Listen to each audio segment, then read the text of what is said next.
Toby the tram engine was not like the engines on the big railways. He was square and brown, with wooden body panels, a small chimney, and special cow catchers and side plates. He needed those because his little railway ran along roads, past fields and farms, where he shared the way with carts and cattle. His coach, Henrietta, was just as old as Toby. She was maroon once, but now weathered and worn, but full of character. They weren't fast, they weren't flashy, but they were faithful. Every morning, Toby would shunt trucks at the quarry, then trundle down the line, carrying milk, mail, and a handful of passengers. But times were changing. The quarry sent less stone. People took the bus instead, and goods came by lorry, not by rail. One day, as Toby waited near the halt near the village post office, he saw a car pull up, with two young children, a very stout-looking gentleman, and what seemed to be his wife. The man checked his watch and muttered, A steam tram. Still in service. Remarkable. Toby didn't quite know what to think. The next day, the gentleman returned, and the day after that. Each time, he and the children would ride in Henrietta, all the way to the quarry and back, and he asked questions, lots of them. How old was Toby? How often did he run? Was the line profitable? The crew didn't mind. They were used to railway enthusiasts. But one evening, Toby's driver brought some bad news.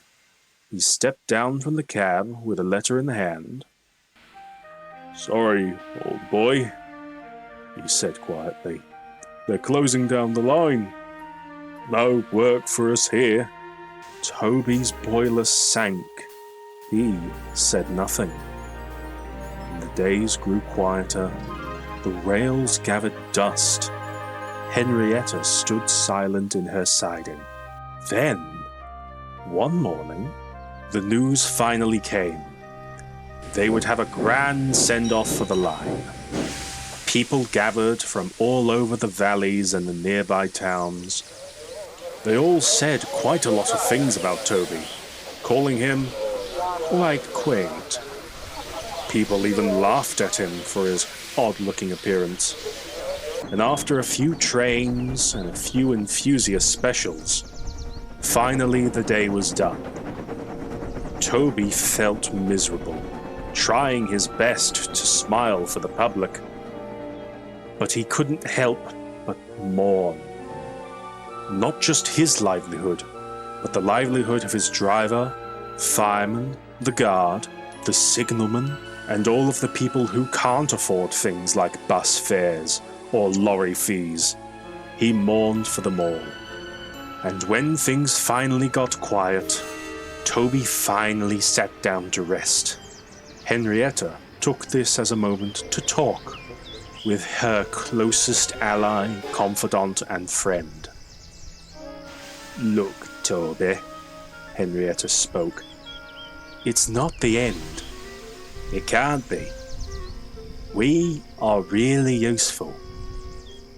"I know," said Toby with a glum expression, "but that don't change the fact that we ain't useful to them anymore. The people that we're supposed to serve, they found better ways, not us." "Well, there will always be something. We just have to have hope, Toby.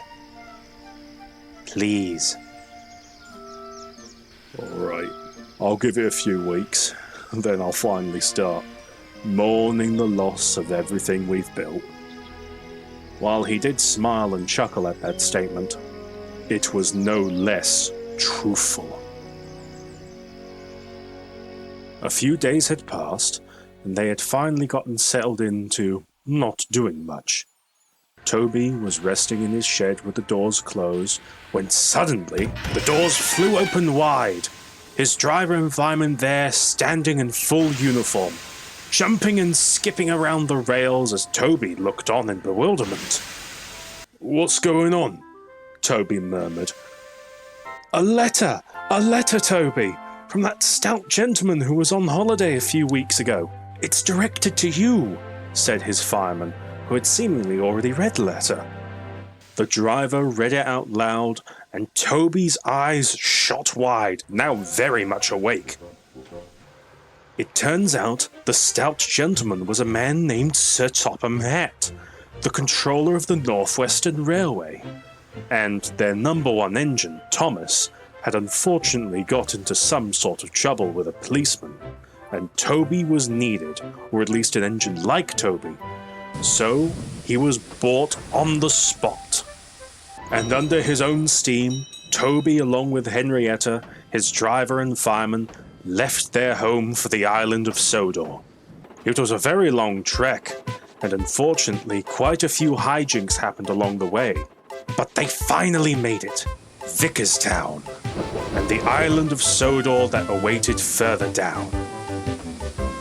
Arriving at the junction to the FfarawayQuarry branch line, that same stout gentleman that Toby had met all that time ago was standing at the platform in a finely pressed suit and a nice large top hat. "Hello, Toby.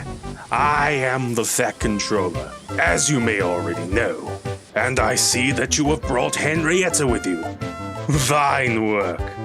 You may need them for the quarry line we must have you run."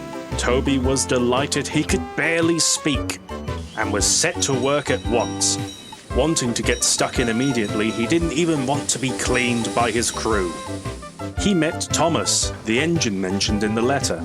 He was cheeky and quite abrasive, but Toby finally became friends with the engine after scaring that policeman that got Thomas in trouble in the first place. Toby still missed his old lines sometimes. The hedges, the slow road crossings, the lazy summer afternoons. But now he has new friends, a new home, and a railway that needs him. He had no number, just a name, but everyone knew who he was. Toby, the tram engine.